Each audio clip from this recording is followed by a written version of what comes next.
खर्च बहुत ज़्यादा होता है। ज़िंदगी के अंदर जितनी भी आमदनी है, वो आमदनी तो बढ़ नहीं रही पर खर्च दिन-ब-दिन बढ़ता चला जा रहा है।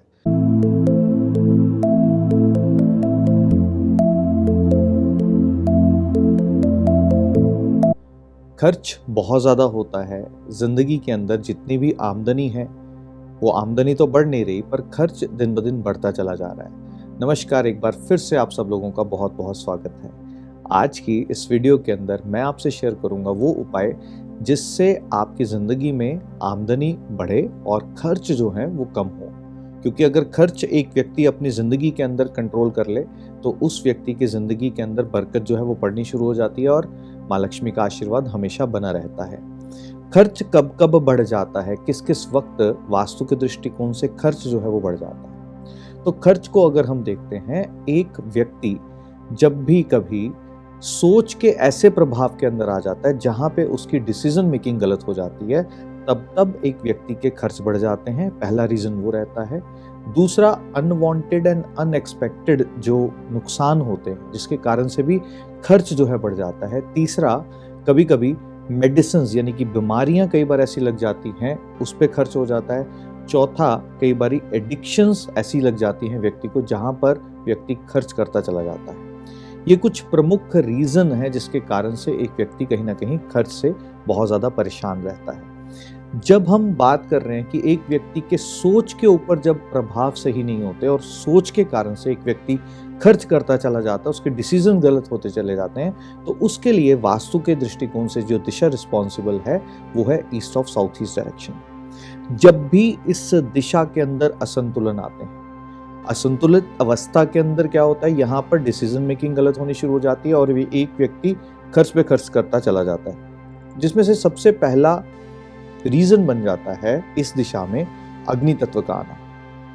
वास्तु की इनकम्प्लीट इंफॉर्मेशन या इनकम्प्लीट नॉलेज होने के कारण से लोगों को ऐसा लगता है कि ये वायु की दिशा है। वायु की दिशा होने के कारण से, क्योंकि अग्नि तत्व उसका चाइल्ड एलिमेंट है, वो इजीली इस दिशा के अंदर अग्नि तत्व को ले आते हैं, जबकि अग्नि तत्व कभी भी नहीं लाना चाहिए। जब भी कभी इस दिशा में अग्नि तत्व आ जाता है, एक व्यक्ति की डिसीजन मेकिंग जो है वो खराब होनी शुरू हो जाती है। डिसीजन मेकिंग खराब होगी, इसका मतलब आपका खर्च जो है वो बढ़ते चले जाएंगे। तो पहले तो यहाँ पे लाल रंग बिल्कुल भी ना हो, इस बात का खास ध्यान रखें ताकि आपका फिजूल खर्च होना बंद हो जाए। अब इस दिशा में आपके खर्च बिल्कुल सटीकता से लगे। जो आप अपनी लाइफ के अंदर डिसीजन चाहते हो लेना, वो डिसीजन आपके लिए फ्रूटफुल हो जाए।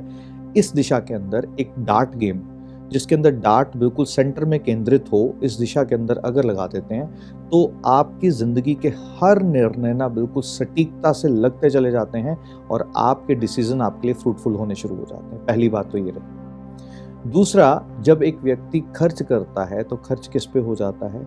कई बार व्यक्ति अपनी सेहत को लेकर के परेशान होता है और सेहत के ऊपर या बीमारियां घर के अंदर ऐसी आ जाती है जिसके कारण से घर के अंदर खर्च होता चला जाता है। अब खर्च होता चला जा रहा है, अब बीमारी कहाँ से आ रही है और कहाँ से जाएगी? साउथ ईस्ट डायरेक्शन में जब भी कभी इम्बैलेंसेस होते हैं तो एक घर के अंदर कई तरह की बीमारियां लगी रहती हैं। एक घर के अंदर सदस्य ठीक होता है तो दूसरा बीमार हो जाता है, दूसरा ठीक होता है तो तीसरा बीमार हो जाता है और इस तरह से क्रम लगा रहता है।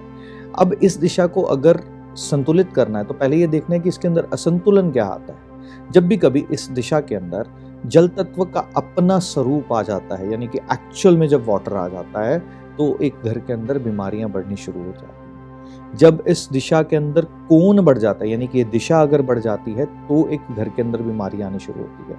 तो पानी का साधन अगर यहाँ कोई है, यहाँ पर अगर आईना है तो उसको हटाने का प्रयास करना चाहिए और साथ साथ में अगर कोण है यहाँ पर या यहाँ पर दिशाएं जो हैं बढ़ी हुई हैं, तो आपको उसको स्पेस सर्जरी टेक्निक से हमेशा बैलेंस करना चाहिए ताकि बीमारी जो है घर से दूर रहे और जीवन के अंदर सुख समृद्धि हमेशा बनी रहे।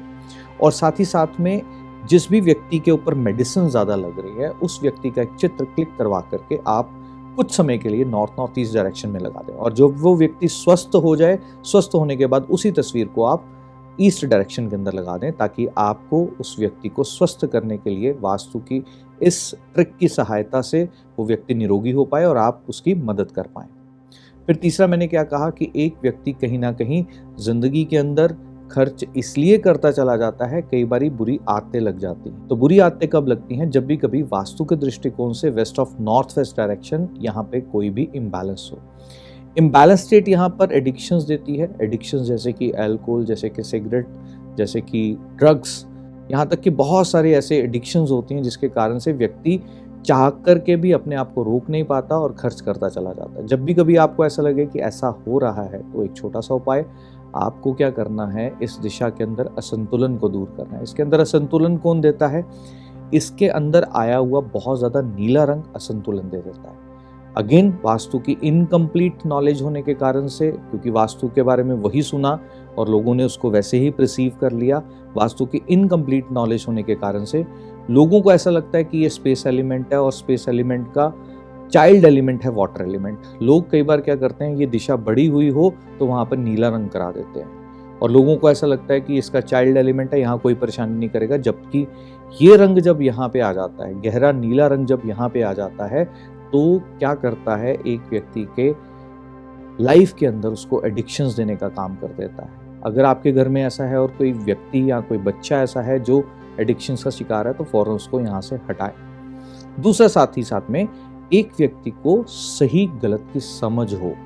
एक व्यक्ति जिंदगी के अंदर अपने फायदे और नुकसान की बात को सोच पाए, समझ पाए, इसके लिए हंस का चित्र अगर वेस्ट नॉर्थ वेस्ट डायरेक्शन में व्यक्ति लगा देता है, तो एक व्यक्ति को अपने सच की और झूठ की, तो एक व्यक्ति को अपने सही की और गलत की समझ होनी शुरू हो जाती है।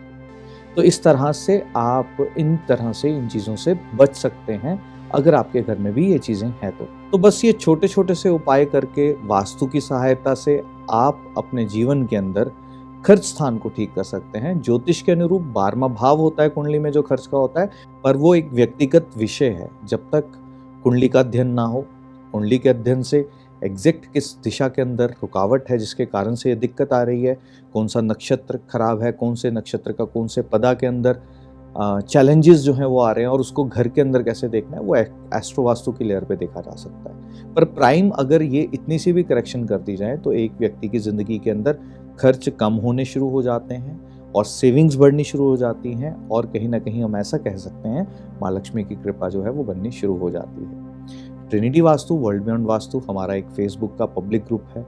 अगर आप अभी तक उसका हिस्सा नहीं बने हैं तो लिंक डिस्क्रिप्शन में मिलेगा, आप उसको ज्वाइन कीजिए ताकि मैं आप सब लोगों के बीच में आकर के आप लोगों के लाइव क्वेश्चंस के आंसर जो है वो दे पाऊँ। इंस्टाग्राम पे शॉर्ट्स के माध्यम से, रील्स के माध्यम से छोटी छोटी टिप्स हम अपडेट करते चले जाते हैं।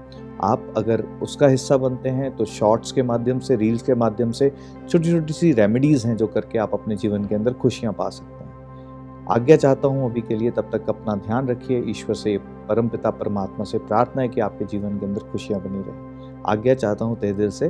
धन्यवाद।